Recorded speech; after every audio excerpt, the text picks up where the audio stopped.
نبی کریم صلی اللہ تعالی علیہ وسلم نے ارشاد فرمایا 3 لوگ ہیں جنہیں دیکھ کے رب مسکراتا ہے۔ یا رسول اللہ صلی اللہ علیہ وسلم وہ کون کون سے؟ تو محبوب فرمانے لگے ایک وہ بندہ ساری مخلوق سوئی ہے، آدھی رات ہے، رات کا پچھلا پہر ہے، اس نے اٹھ کے وضو کر لیا، مصلی پہ کھڑا ہو گیا خدا کی یاد میں، فرمایا اسے دیکھ کے رب مسکراتا ہے جو اس کی شان کے لائق ہے۔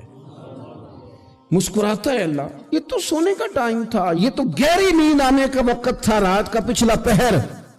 رات پوے تے بے درداں نو نیند پیاری آوے تے درد منداں نو یاد سجن دی ستیاں وی آن جگاوے، اور ساون کی کالی راتوں میں جب بوندا باندی ہوتی ہے، وہ راتوں کو اٹھ اٹھ روتے ہیں جب خلقت ساری سوتی ہے، اللہ مسکراتا ہے۔ اور سننا میرے بھائی، میرے نبی پاک صلی اللہ تعالی علیہ وسلم فرماتے ہیں جب مسلمان نماز کے لیے صفیں بناتے ہیں نا، ترتیب لگ رہی ہوتی ہے، اب اللہ کی بارگاہ میں کھڑے ہوں گے، قیام کریں گے، رکوع کریں گے، سجود کریں گے، فرمایا جب مومن صفیں بناتے ہیں تو رب دیکھ کے مسکراتا ہے، مسکراتا ہے۔ کمال ہو گئے عروج بندگی کا، جب بندے کو دیکھ کے رب مسکرائے، خدا بندے سے خود پوچھے بتا تیری رضا کیا ہے، مسکراتا ہے۔ اور میرے نبی پاک علیہ السلام فرماتے ہیں جب مجاہد جہاد کے لیے صفیں سیدھی کرتے ہیں، آج تو یہ رب کے نام پہ مرنے ہی آ گئے، یہ صفوں میں کھڑے ہوں گے، ترتیب سے لڑیں گے، ترتیب سے گلا کاٹیں گے کافروں کا یا شہادت لیں گے۔ فرمایا جب جہاد کے لوگ صفیں بناتے ہیں تو رب انہیں دیکھ کے مسکراتا ہے۔ کتنے نصیبوں والا وہ بندہ ہے جسے دیکھ کے مسکرا دیا۔ او یار کبھی تیرا بیٹا تیرے سامنے مسکرائے نا چھوٹا تو تیرا دل باغ باغ ہو جاتا ہے۔ تیری ماں بیمار کسی ایک دن صحیح طرح ہنس پڑے تو طبیعت خوش ہو جاتی۔ مجھے بتاؤ نا جس کا رب بھی اسے دیکھ کے ہنس پڑے، جو اس کی شان کے لائق ہے، کیا اس بندے کے نصیبیں ہیں، کیا اس کے مقدر ہیں۔ آپ اس مقام پر اپنے آپ کو لائیں۔ اب دیکھیں نا، یہ حدیث آپ نے سن لی، اب ہم نے نا اس طرح صفحے نہیں بنانے جس طرح ساری دنیا، اب ذرا صفحے بھی شوق سے بنائیں گے، اب ذرا تھوڑا سا شوق پیدا کریں گے، بھئی یہ تو میں وہ کام کرنے لگا ہوں جسے دیکھ کے رب مسکراتا ہے۔ نبی پاک صلی اللہ علیہ وسلم نے فرمایا جب کوئی بندہ توبہ کرتا ہے نا، ہم توبہ کا رٹا لگاتے ہیں، یا اللہ میری توبہ یا اللہ۔ اور توبہ کا تو مطلب یہ ہے کہ پچھلے گناہوں سے پکی توبہ، آج کے بعد یہ غلطی نہ کرنے کا پکا وعدہ۔ تو نے ساری شب برات رو کے گزاری ہے، بتا سویرے جھوٹ جوڑنے کا ارادہ ہے تیرا، آج کے بعد رشوت تو نہیں نہ لے گا، ملاوٹ تو نہیں نہ کرے گا، یہ توبہ ہے۔ اور اگر سارے کام اسی طرح کرنے تو پھر یہ توبہ کا رٹا ہے، جتنا مرضی لگاؤ۔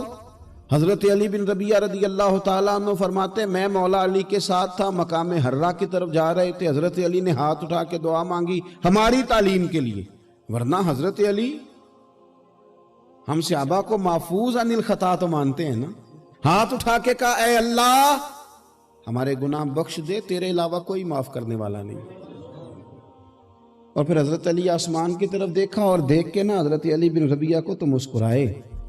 حضرت علی بن ربیعہ کہنے لگے حضور مسکرائے کیوں ہو؟ فرمانے لگے ایک دن میں حضور کے ساتھ اسی طرح آیا تھا، اسی طرح حضور نے دعا فرمائی تھی ہماری تعلیم کے لیے، اور پھر حضور مجھے دیکھ کے مسکرائے تھے اور فرمایا جب کوئی بندہ رب کی بارگاہ میں اس طرح استغفار کرتا ہے تو رب مسکراتا ہے، اور مسکرا کے فرماتا دیکھ لو میرے بندوں کو پتا ہے کہ میرے علاوہ معاف کرنے والا کوئی نہیں، انہیں پتا ہے، تم اس کی بارگاہ میں رجوع تو لاؤ، آؤ تو صحیح دو آنسو لے کر۔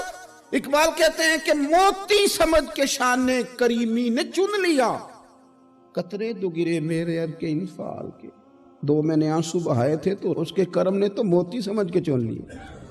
سنو نا حضور اس استغفار کو، اللہ کو یار رات کو توبہ کر کے سونا چاہیے ہمیں۔ کچھ غلطیاں ہم کرنا نہیں چاہتے پر ہم سے ہو جاتی ہیں، کچھ دل ہم توڑنا نہیں چاہتے پر وہ ٹوٹ جاتے ہیں، ہماری مجبوری ہوتی ہے ٹوٹ جاتے ہیں۔ رات کو اس کی بارگاہ میں ہاتھ باندھ کے کشکول طلب دراز کر کے خوب استغفار پڑھنا چاہیے کہ مالک بندے ہیں نا کیا کریں، نفس کا ساتھ ہے، دنیا کا ساتھ ہے، خواہشات نفسانیہ، مالک معاف کر دے، درد سے توبہ، رسم نہ ہو، کہانی نہ ہو،